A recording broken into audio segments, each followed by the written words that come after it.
Today on Outside the Box Reviews, we're taking a look at the Mezco 112 Collective Nosferatu figure. This is part of their Silent Screamers line, a line that I think is like 20 years old at this point. It's one of the first lines Mezco ever did. They had a bunch of public domain silent film horror characters like Edison's Frankenstein, Dr. Caligari and the Somnambulist, Dr. Jekyll and Mr. Hyde, and of course Nosferatu, Count Orlok from the 1922 film Nosferatu. And that line was kind of the beginning of Mezco doing what Mezco did for quite a long time. I think it was really the predecessor to Cinema of Fear in a very real way. And it was a cool line for sure. And I am really excited to see them bringing it back in their new awesome line, the 112 line. So now we're seeing Orlok fully realized with a lot of accessories, interchangeable parts, highly articulated, and cloth clothing. Now, this was an exclusive to Mezco's store. I think some third-party retailers did end up picking him up and making him available for a marked up price. But basically you had to go on Mezco's site and order him as a bundle, which came not just with the figure, but also with a shirt and art print. And I think it was supposed to come with one of those little Mezet figures, but I didn't get one, so I reached out to customer service to see if I'm crazy or not. But this is a release I am super excited for, super happy to have in hand, so let's not waste any more time and jump into the figure. So for accessories, if you order from Mezco directly, you do get a couple extras. You do get a Nosferatu shirt, which is pretty cool. Definitely an image of the toy, but nothing on here really indicates that it is a toy, so you don't have to feel weird wearing a shirt that advertises a toy company if that seems weird to you. And then you get this art print. So this is a little folding folder.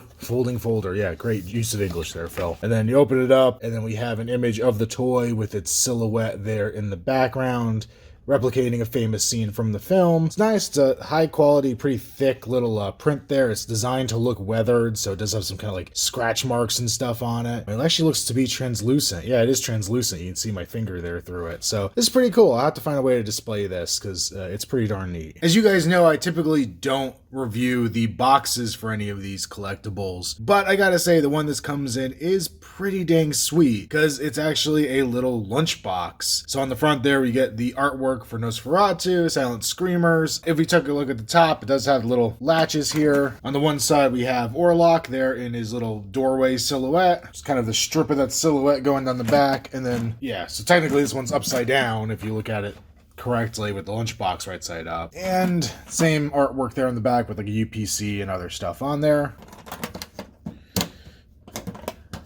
And inside is your packing for the figure. So if you want to store it in the box, it does have to be in this tin unless you happen to have a different Mezco box you can put it in. I will say one thing I learned, taking these trays in and out, there's 3 total trays that stack. The connector for the handle of the lunchbox can kind of bend out if you put them in too aggressively. So you can kind of like get stuck and have a hard time getting these fully back in the package. So just be careful when you're taking these in and out. And I will also say, while all of this is nice and metal, the handle itself is plastic and feels a bit cheap. So that's the only real disappointing part of this little lunchbox design. But it is pretty sweet. Of course, we get some of the more standard Mezco fare. We get the little bag to hold your accessories in if you want. We get our standard Mezco style display stand. So it's a large black stand with the Nosferatu 1922 Silent Screamers logo with a peg coming out of it that will go into his foot. But if you want, you could pop that peg out and put in the dynamic stand. So this is very similar to the Tamashii stages. So we can swivel this at the base where it connects in. We have a lower joint there, a mid joint, an upper joint, and then a joint at the claw, which I guess you could rotate the claw here so it would actually fit the figure, so it would actually hinge kind of side to side with the teeth. I never use these. I don't really have any Mezco figures that really require them. Most of mine are horror characters that aren't doing major like body slam moves and stuff, but it is cool that Mezco also includes this, and it's never going to be a case where you want it and don't have it. You'll always have it with your Mezco figure as an option. Figure comes with a little tiny lantern. I love the look of this. It has kind of a stained glass effect on the outside. A nice kind of patinaed copper around the edges. It does have a little handle on there that will swivel, but that handle connects with 2 little claws there, so you could actually remove it completely from the lantern and just kind of have it as a freestanding lantern if you want, or you could hinge it around the back and have it look just fine on its own. And then we get a collection of rats. These are pretty cool. These are a direct throwback to the original figure, and we get several different poses. We get one kind of laying down, kind of curled around. We get a few that kind of look like they're in a walking or crawling position, but I do see some slight variance between them. Like one has its head tucked in a little more, one's pointing his head up, and then we have one who's actually kind of looking up there on the right side. And for a comparison, here are the new rats there on the left and the old rats there on the right. And we'll get to the comparison of the actual figures themselves a bit later, but it kind of matches. The old ones are a little more stylized looking, a little cheaper feeling in your hand, and a little bit bigger than the old ones. But I don't think these are too outlandish. If you already have the old Nosferatu figure, you could add these old rats in with your display, and they're not going to really look that out of place, I don't think. I will say the new ones definitely have a nicer paint job. The tails are a nice pink color that looks more natural. The brown's a lot more subtle and not this kind of heavy-handed dry brushing effect. But hey, that original Nosferatu is a very old figure at this point. So this is kind of the improvement I would have expected and hoped to see. We get Orlok's keyring with this figure as well. These feel to all be plastic, but it's really cool. They all move individually. They're all individually sculpted. We got some kind of gunmetal colored ones, some brassy gold ones. Very cool looking little keyring. And probably the coolest accessory with this figure is Orlok's coffin. Now this doesn't match the film. I believe the ones in the films were pretty rectangular and not this kind of classic coffin shape, but stylized figure, stylized choice. I think it works really well. There's some beautifully sculpted wood grain in here with some great shading to give it that nice old wood effect. See, there's some little cracks around the edges.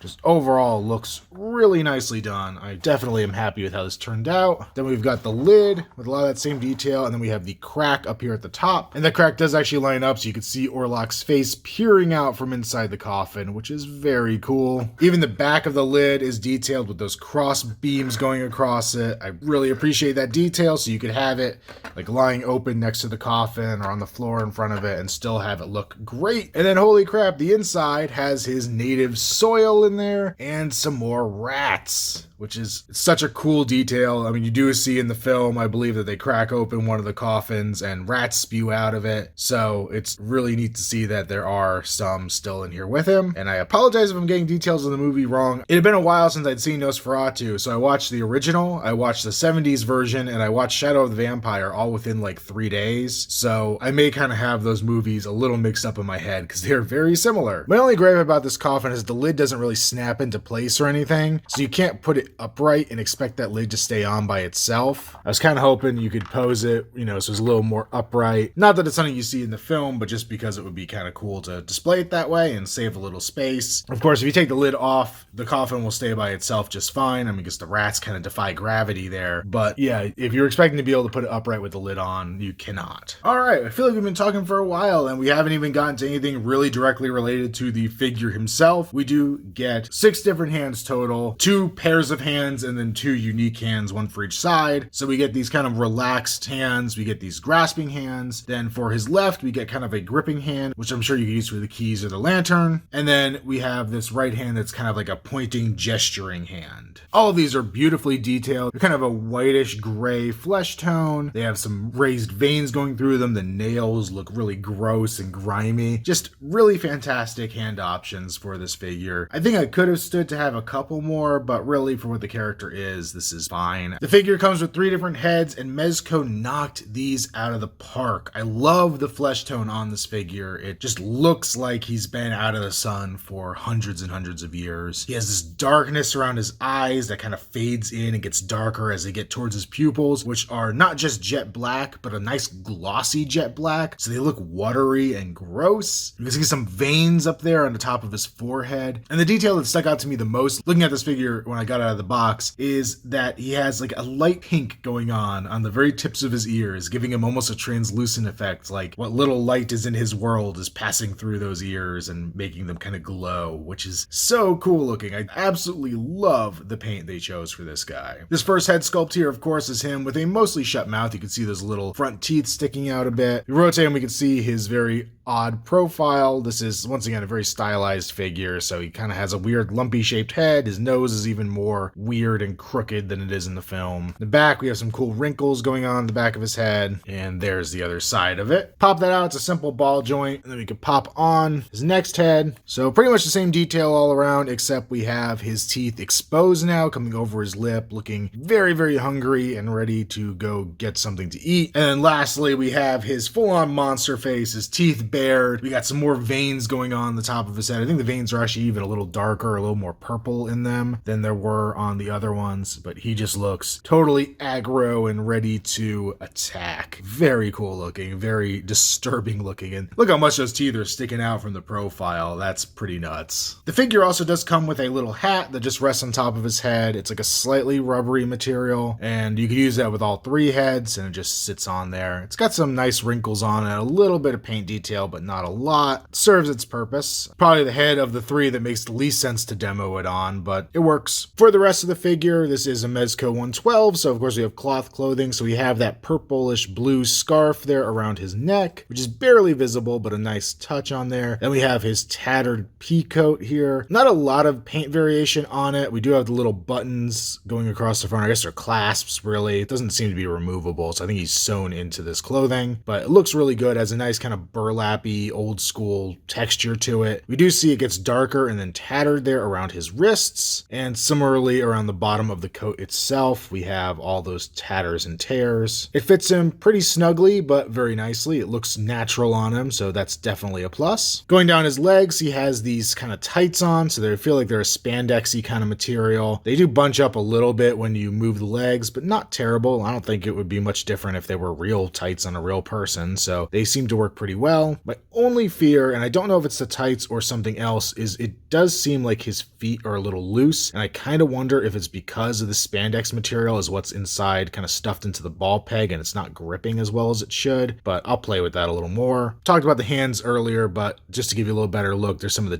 detail on his palm and on his nails as well, and then that detailing also goes up his forearm, so you do get that full detail, very similar to the Freddy Krueger, where he actually is detailed up the arm, so you don't have to worry if the sleeve rolls back, because it's already a little bit exposed anyway. And you can see all the gross vampire-ness of his flesh through there with the veins and everything. And the last little sculpted part are his shoes. These very simple kind of brown, leathery looking shoes. Do have the peg holes at the bottom. There's a little bit of detail on the bottom as well. They can look a little cracked and worn. Not much going on here, but they do look really nice. For articulation, we have a ball joint at the head, so he'll look a little bit up. You can kind of pull up the joint a little more to get him looking higher, but it's not a huge range of articulation. Can also look pretty far down. He gets his chin totally into his chest. Can rotate side to side as well as pivot. Actually, a really nice range of pivot there, so that's pretty fantastic. The arms will go pretty far forward. They are limited by his costume, but that works okay. They'll go about the same amount back, and they'll go out to the side, not quite 90 degrees, but they will go pretty much all the way down to his side. We have a single joint at the elbow that bends about 90 degrees, so that's great. We can also swivel at the elbow. So sometimes if you're doing that, you may have to try to adjust his coat a little bit to get him into the right pose. The wrist can hinge up and down as well as rotate, and then you could swivel that joint around so he can rotate his hand in different orientations. Feels like we have a mid-torso joint. It actually feels like he has a mid-torso and a waist joint, so it'll go forward and back. I feel like ball joints, we could hinge side to side, we can rotate. He's a little limited because of the coat,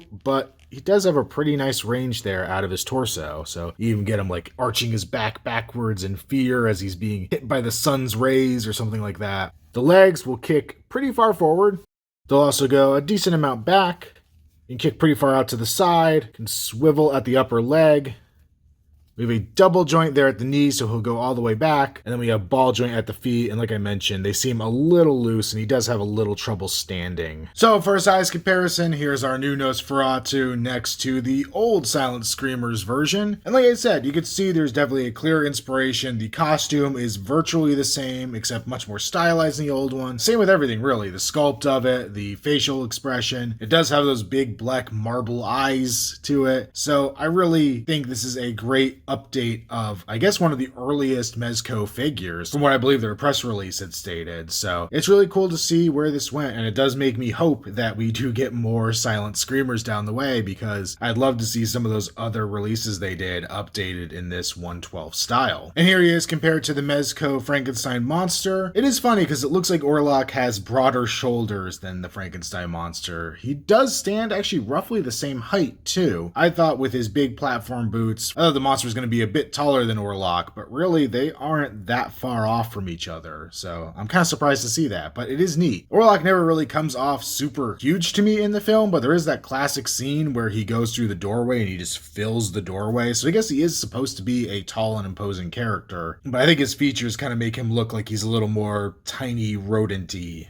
looking in the film. I was trying to find a standard Marvel legend to compare this to, and the closest thing I could find on short notice was this Ego from Guardians of the Galaxy 2 that I've been slowly trying to convert into a McCready from The Thing, but that's a rough idea. Marvel legend does sit a little bit shorter, actually a decent amount shorter than Nosferatu. I gotta zoom out a bit here to compare the Diamond Select Dracula. I just wanted to get another Dracula figure in here, and this was basically I think the only small Dracula figure I own, but he's way bigger than this, but the Diamond Line Dolls was a bit large, even in these early releases, and they later got even bigger. Then how about another boogeyman? Let's bring in Michael Myers just for one last size comparison here. Overall, I absolutely love this figure. I think Mezco did a great job realizing this character, and I know I've heard some people complaining that he's not movie accurate either to the 20s version that it says on all the packing, or even the 70s or later incarnations of Nosferatu